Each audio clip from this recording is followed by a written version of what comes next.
G'day, you pack of flaming galahs, and welcome to Until the Last Gasp, the Extreme Metal Podcast. I'm Fraser, and by that intro, you've probably guessed that we're talking about an Australian band today, one of the most well-known Australian artists in death metal history, and blokes that courted controversy by being good old boys and praising the Lord. That's right, I'm talking about Australian death metal legends, Mortification. Whoa, testify! And if you want to get in contact with me, just go to Facebook and search Until the Last Gasp Extreme Metal Podcast. You can get me there with any private messages or also commenting on any of the links that I've shared there, as well as you could leave a comment, and if you could also like and subscribe to the YouTube channel. I also have Spotify up and running, which has a playlist that is updated weekly with all the songs that I'm talking about episodically. So if you're looking to get some longer played versions of the songs that I'm cracking into and dissecting there, just be sure to look up the playlist for Until the Last Gasp Extreme Metal Playlist, and you'll be able to find all the songs on that as well. Bandcamp, for the moment, I haven't had the ability to upload any episodes to that, as I was trying to, but format issues being what they are, I've had a bit of an issue there. But do keep an eye on that, because as of Halloween night, we announced that going to be working with Morbid Magnon, Decade, and Invocation for a release of their EP from 1999, Hastur, which has been out of print since that time, actually, except for a vinyl that they did about 12, 13 years ago. But yeah, CD version of this is well past being due as for a reissue, so I'm really happy to be doing that one. Invocation, one of the most extreme bands that we've ever had to come out of Australia. Their live shows back in the 90s and early 2000s are infamous, as much as the band is too, for all of the antics and rituals and decapitated animal heads thrown around and really just provoking people. They were a phenomenal band too. So just keep an eye out for that one. Should have something more to say about a pre-order going live on that one soon. Anyway, on with today's episode. Mortification was started by bassist vocalist Steve Rowe in late 1989, early 1990, after this disbanding of his previous power metal band Light Force that had been pretty active during the mid to late 80s Melbourne metal scene, but only managed to release a couple of demos and one album right before they split up.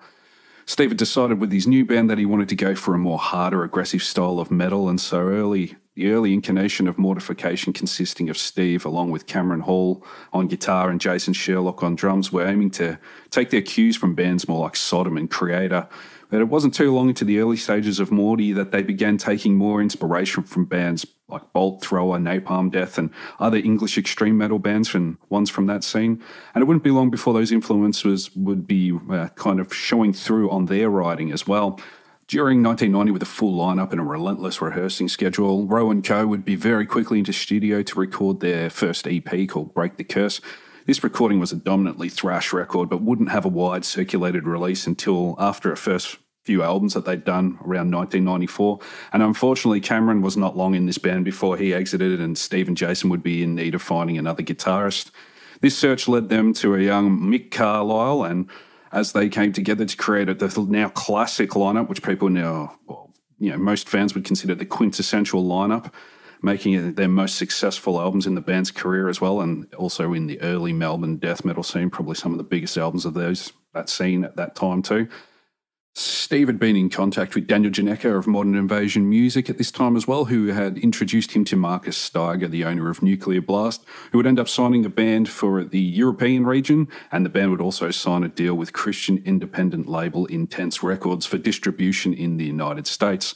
So with the backing of their new labels and a new guitarist, they would quickly be back in the studio again to create their debut album. The self-titled Mortification album would have the lineup of Steve Rowe on bass guitar and vocals, Mick Carlisle on guitar and backing vocals, and Jason Sherlock on drums and backing vocals. They'd also have a guest appearance by Derek Shone of Vengeance Rising on lead guitar, as well as Roger Martinez, also of Vengeance Rising, on backing vocals, and Andrew Tompkins of Australian Death Doom outfit Paramecium would also do some backing vocals on this one. They recorded at the Power Plant Studio in Carlton, Australia, and were produced by Roger Martinez as well. This was released on the 12th of October 1991 with 11 songs and a total runtime of 38 minutes, 1 second. The track listing for this one was Until the End, Brutal Warfare, Bathed in Blood, Satan's Doom, Turn, No Return, Break the Curse, New Awakening, The Destroyer Beholds, Journey of Reconciliation, and The Majestic Infiltration of Order, which is also commonly known as God Rules. The artwork was hand-drawn by Jason Sherlock, and he would end up drawing all the album covers for this early period of the band. It was censored in the American Christian bookstores, so there is copies of this one out there, which is just a plain black cover with a green logo on it.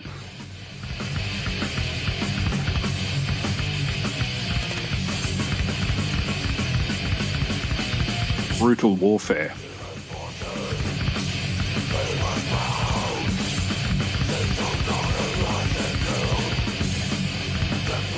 So the first record had 5 songs from the EP Break the Curse, which had been re-recorded for this release. So the thrash metal influences on this one are pretty undeniable. It would be fairer to say that this is probably more of a death thrash record than a straight-up death metal record, but anyway, the Brutal Warfare is one of those songs too, so that one was given the overhaul, and there's a few noticeable differences on this one as opposed to the original, with Steve now coming into his more guttural vocals as opposed to where they were a bit more raspy and barked in their delivery, and Jason's drumming on this one's very noticeably increased in his technical ability, and his double kick work is night and day compared to that older version, a lot more energetic, a lot more brutal. The song has an opening riff that's got like an Iron Maiden-like gallop, but with the speed and attack. There's like a hornet's nest running through a wood chipper with the guitar sound that they have in that day. I have to mention that guitar tone is probably the most unconventional sounding guitar tone, coupled with the most audible bass rumble behind it. It gets more distinguishably theirs as they go along, and you got to take it for what it is. Some people don't like it, and it's not for everyone, but no, it's kind of iconic for them now. Now, I miss the wide variation of guitar sounds in the recordings of the extreme metal. It's pretty dated, but it's completely theirs. So, yeah, this is a great straightforward song too. It's got a galloping death thrash headbanger, nothing too complicated. It's got a simple song structure, but there's awesome triplets there on the kicks, kind of whip it into a frenzy, and those vocals are pretty fierce. So, lyrically, also nothing huge to digest. It's spiritual warfare and brutal battles, and from their perspective, of course, being the righteous, and they make the distinction that they're not about violence to mankind, but evil itself. So Steve's power metal roots are deeply planted on this one here.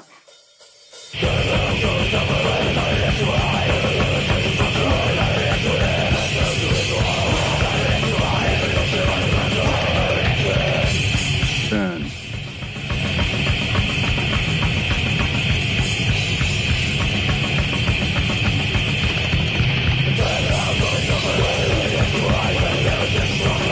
You can hear on this song the influences from some of the early toe dippings into extreme metal with like grindcore and death metal, with the short runtime here being the obvious, hat tip to grindcore with bands like Napalm Death that they were listening to at the time. You also got the introduction of the blast beats into their sound beginning here, which would become more dominant in the follow-up records as Jason would continue in a very short time to improve his drumming between recordings. The vocals on this one are also really layered and low, so you can hear their experimentations with the sound and the studio abilities. Here, also the guitar sound is so waspy, like I mentioned before, so it's also that fast it's almost inaudible, and everything here is just played to basically assault the speakers and be as loud as fast as each person who can basically perform on this one, but it's a good indication of their ambitions and for the more extreme sound, so yeah, it doesn't stick around too long either. Notable.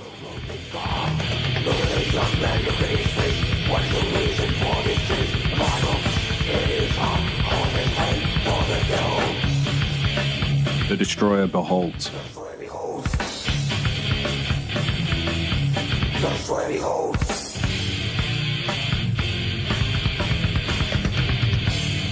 Where the newly written songs start to differ from the 5 from the Break the Curse period is the influences of early death metal really taking shape here. Taking, for instance, the opening to this song with the riff and the early structure on The Destroyer Beholds kind of has a sound reminiscent of something like Death's Pull the Plug. It's not an exact lift or a blatant copy, but you can notice there's some similarities. It's got a short chorus, nice mid-paced bridge, an alternate verse riff, build to a short solo, and then we get some more of the same again. So once again, this isn't really complicated stuff here, not in any regard at all, but what it gets right is how effectively and catchy its simple formula is there isn't a lot here to chew on with these songs, and it's not necessarily a bad thing if you navigate the structuring of a song this well, and it doesn't stick around for the sake of just milking it.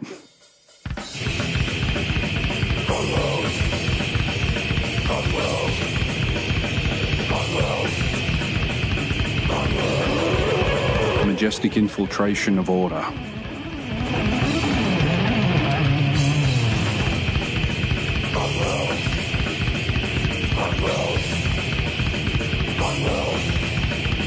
And nothing sticking around with this second nod to grindcore here for Mortification. This is probably one, if not the most played song in their set list as well for any live gigs that they've ever done. They've had this one pretty much from day dot and right up until I think they finished about 5 years ago. This one's a crowd pleaser that they always break out, and yeah, it's a bit of a lampooning of the now cliched grindcore gimmick of, you know, really long song titles with lyrics that are 1 to 2 words. So yeah, it's a bit of fun there. And this album is an Australian classic from the period of the early extreme metal boom in Australia. It's more overlooked due to, you know, the success of their other records, and also in the scene, kind of the conversation of this record and the band itself tends to patter off due to their Christian lyrical subjects, and their presence within extreme metal was pretty maligned in them by the time the mid-90s rocked around, due in large part to the decline in death metal and the popularity and the explosion of black metal.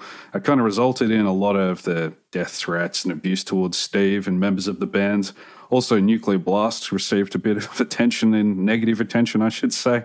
And Jason going on to create the first ever Christian, like very overtly Christian black metal band, Horde, released on Nuclear Blast, may not have helped things either. So, yeah, that kind of ruffled a few feathers. In 1992, they would enter the studio again for the third time in a very short period. Since their previous record, their songwriting had matured and their feet were now firmly planted in the death metal genre. In less than 2 years being a band, they'd managed to write and record what would be their definitive career album, which would pretty much stand up as their most influential record worldwide as well in the Christian metal community, making it to the top 50 lists across their style and form of music. This album is titled Scrolls of the Megaloth, and it's referring to the 5 scrolls of the Megaloth: Ruth, Esther, the Song of Solomon, Lamentations, and Ecclesiastics from the Old Testament. The lineup for this one was Steve Rowe on bass guitar and vocals, Mick Carlisle on guitar and backing vocals, Jason Sherlock on drums and backing vocals, as well as lead guitar on Ancient Prophecy. Additional musicians for this one was Roger Martinez was back for the backing vocals, as well as Andrew Tompkins as well doing some backing vocals. Production was done again by Doug Saunders and Mortification. They produced it, and it was released on the 28th of August 1992 with 10 songs at a total runtime of 59 minutes and 33 seconds. The track listing on this one was Nocturnal, Terminate Damnation, Eternal Lamentations, Raise the Chalice, Lymphosarcoma, Scrolls of the Megaloth, Death Requiem, Necromanicide, Inflamed, and Ancient Prophecy. And the art was once again drawn by Jason Sherlock. Nocturnal.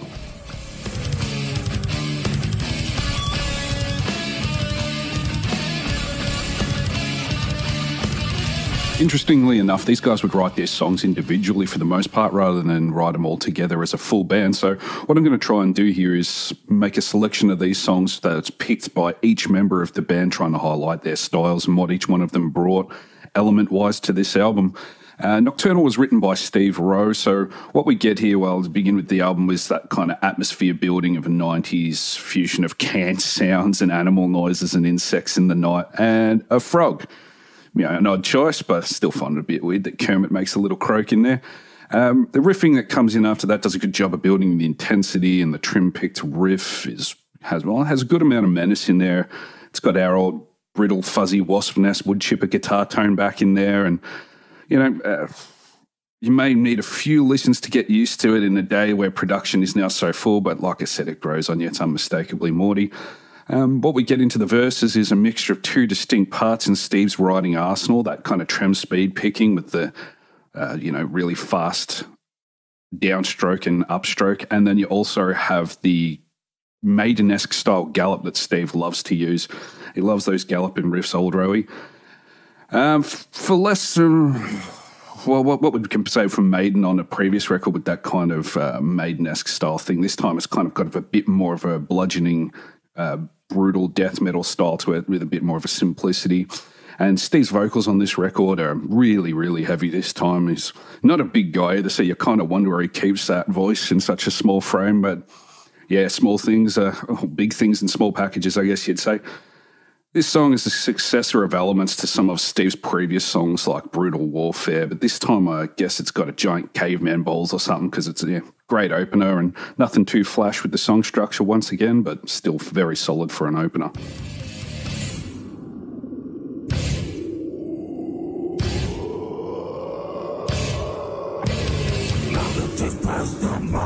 Terminate Damnation.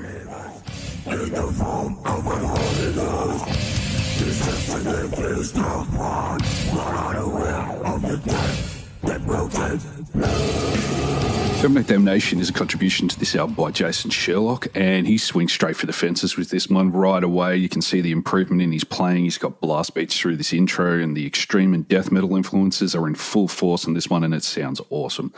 The mix of Steve's guttural vocals with Jason's rasp that he's brought in from his black metal project that he's done, mixed together for the very first verse of this, sounds huge.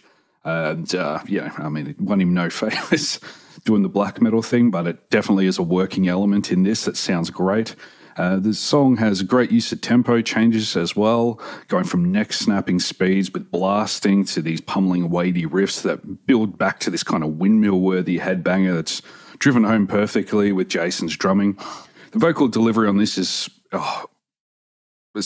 during the 3-minute mark, I guess you'd say, where it's mixed with the riffs. It's worked off one another as they build. So as the tempo's lifted on the drums, so does the rapid-fire intensity of the delivery of the vocals. And that section after about the 4-minute mark there is also really cool. This is probably my favourite Mortification song. It's really crafting simplistic elements into really great hooks and arrangements, and they're just really good at that. So check this one out. If you have to listen to any song by Mortification, I'd recommend this one. It's just every part in its place perfectly.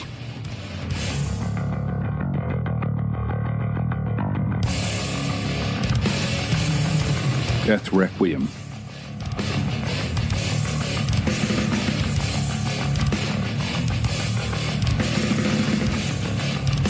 Mick Carlisle's efforts on this I've been a bit slack in kind of commentating on, but he himself has stated that he's more, of a rhythm guitar player than a showy lead player. He finds himself more concerned with the songwriting and rhythm playing than the intricacies of shredding or noodling around the fretboard. So here I'm going to give him his dues.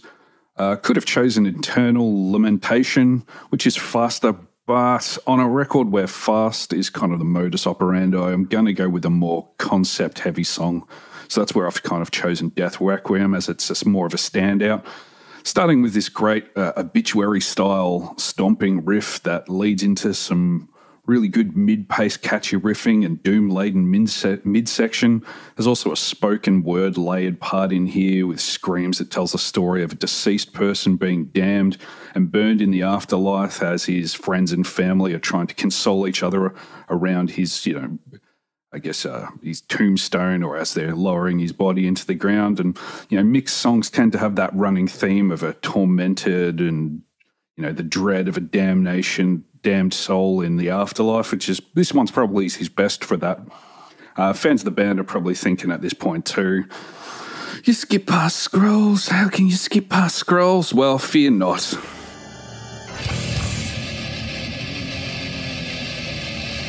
Scrolls of the Megaloth.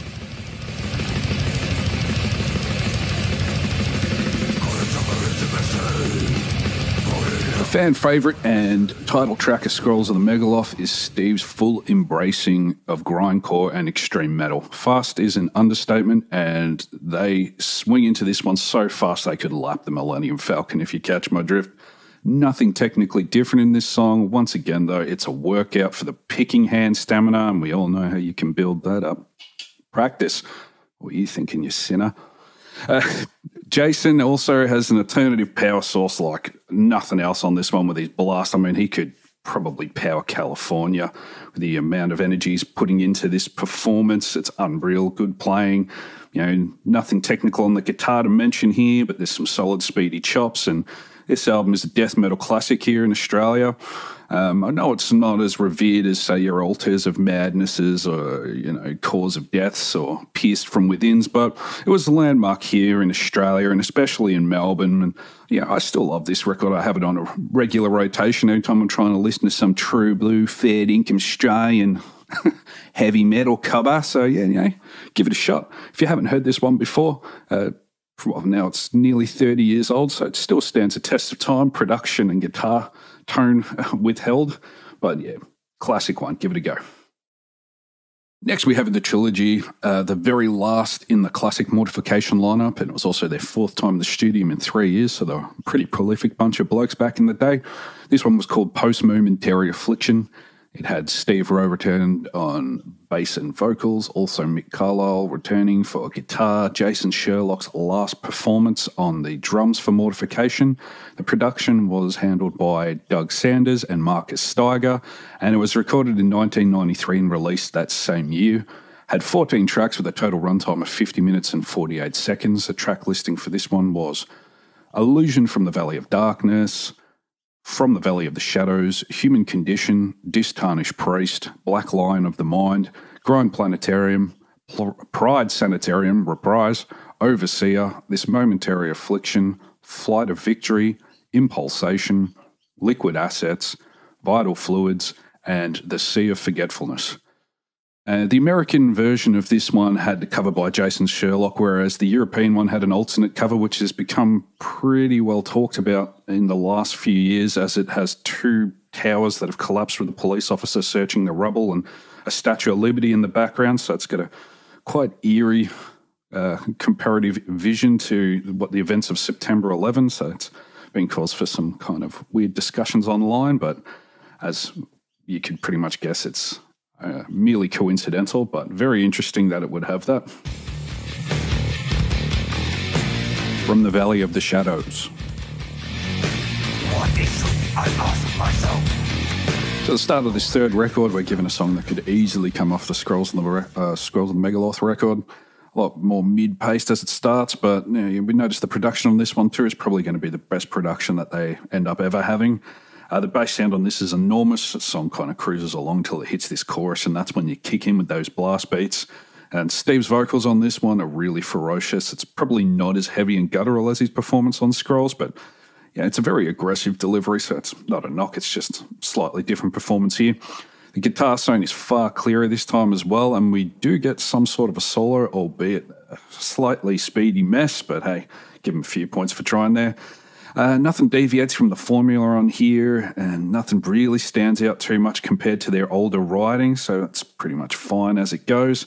This is probably the best song on here for my tastes, though it does tend to run a bit long, and that's a complaint I have with most songs on here. If you take the song and the intro tracks that go before it usually, you start to find that even the shining moments here tend to tread a bit into the grounds of the tedious. But this song is a pretty good opener. Grind Planetarium. This is probably the next best song that they have on here as far as my tastes go. With coming after Distarnished Priest and Human Conditions, the songs aren't too bad, but on those two we were introduced to Steve's more clean yelling vocals, which are the new addition to the band's sound on this one, and they're really not shy about using them here either.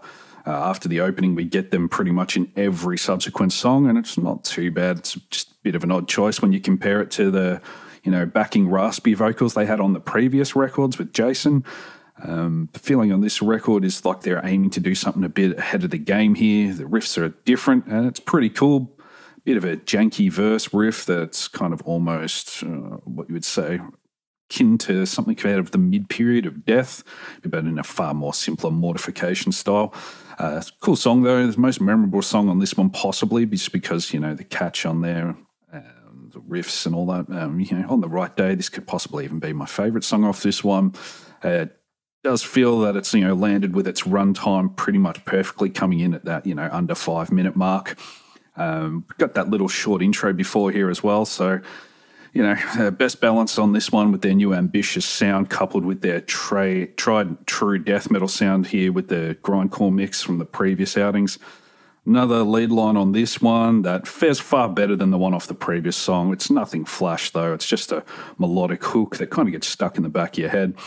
A little bit of trivia for this one that you all may not know is that the name of this song was actually taken from a joke that Steve had in an interview where someone was saying, "Oh, how does it feel to be a rock star?" And off-the-cuff comment from him was, "I'm not a rock star, I'm a grind planet." And so, he amused himself so much with that, he decided that that was going to be one of the big singles off the next album and also the name of their live DVD. Vital Fluids.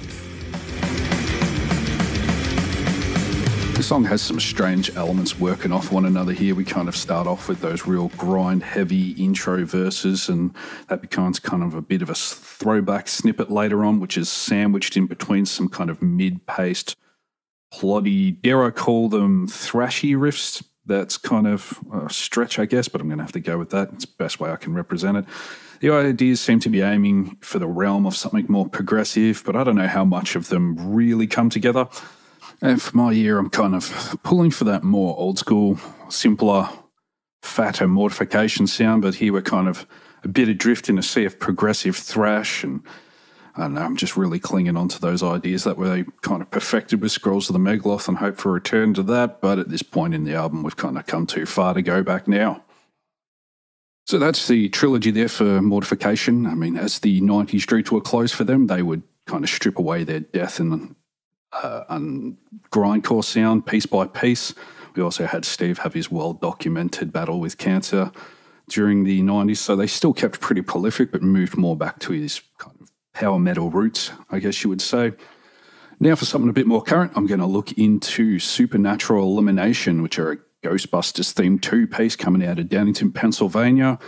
I'm a bit late to the table on this release, as it did come out in 2020, but it was only a digital release independently on their own Bandcamp, so there is word that there's going to be a physical release coming. I think it's only a cassette and might be a CD, but keep an eye out for that one, probably late 2021 or early 2022 at this stage. Haven't got an exact date there. Supernatural Elimination has the guitars, bass, and vocal duties all done by Slime, who is also of Coffin Dust, and he did a stint in Exhumed as well a few years back. We also have Donnie Disguster from Coffin Dust on the drums, and the production on this one is badass. I don't know who produced or recorded this thing, but props to you, mate. This one sounds fierce as hell. The sound of this band is a bit of a mixture of elements of different styles and bands. There's kind of a hardcore punk edge mixed with some old Carcass things on songs like Vin's Pursuit and the intro track. Vocally, Slime has a great mix of guttural death vocals and some raspy barks and a few Tom Araya-inspired wailing highs, and I really dig the shit out of them. Nothing here comes across like they're taking the piss, even with the topic based in humour with Ghostbusters. The music is brutal and it rips through your speakers apart, and these guys have nailed that balance of kind of having a fun with a passion project and giving it the maximum effort and care that leaves other projects with pop culture themes kind of in the dust. My favourite tracks on this record are going to have to be Vin's Pursuit, Eat Slime or Eat, and Scourge of Carpathia. Vin's Pursuit, like I said before, has that mix of hardcore and a bit of that Carcass vibe in there with the opener, and it kicks a massive goal with a song like that. The melodies, it's sick. The sounds really catchy and it just hits hard. Eat Slime or Eat is also that kind of full-on speedy grind fest, so you know what to expect. Your ears are going to ooze slime after this one. And the vocals on this, man, I don't know how he doesn't have his larynx bleeding by the end of it, but yeah, they're ferocious. Scourge of Carpathia has an awesome mid-pace stomp and kind of has this awesome thrashy change in between the verses, which is badass. The drumming on this record is brutal, also has this really great groove, and the production, I want to marry this production on the drum sound. It's so good. It hits fast and hard, and it's got that really fat drum sound, like sounds full, not just these kind of clicking of a shitty typewriter behind. It's a great headbanger of a song too for Scourge of Carpathia. And this whole album really deserves your whole attention. You know, I'm hanging out for that physical release because I'm not going to sleep on this one, and I really can't hype it up enough. So that's it for this episode, and thanks for listening in to my ranting once again. Next week I'm going to try something a bit different. I got my friend Matt Grady from the band Archie. He's just recently watched Lords of Chaos movie and has been chatting with me back and forth about it, as he's more of a power metal guy that's kind of just started to dip his toes into extreme metal and black metal, and this has kind of been a bit of a gateway for him, and I haven't seen it. So what I'm going to try and do is watch it and then have a discussion with him just to kind of see if my worst suspicions are confirmed. Let's put it that way. Anyway, that's the end of this episode, and until next time, stay safe, play it loud, and support metal until the last gasp. See you later.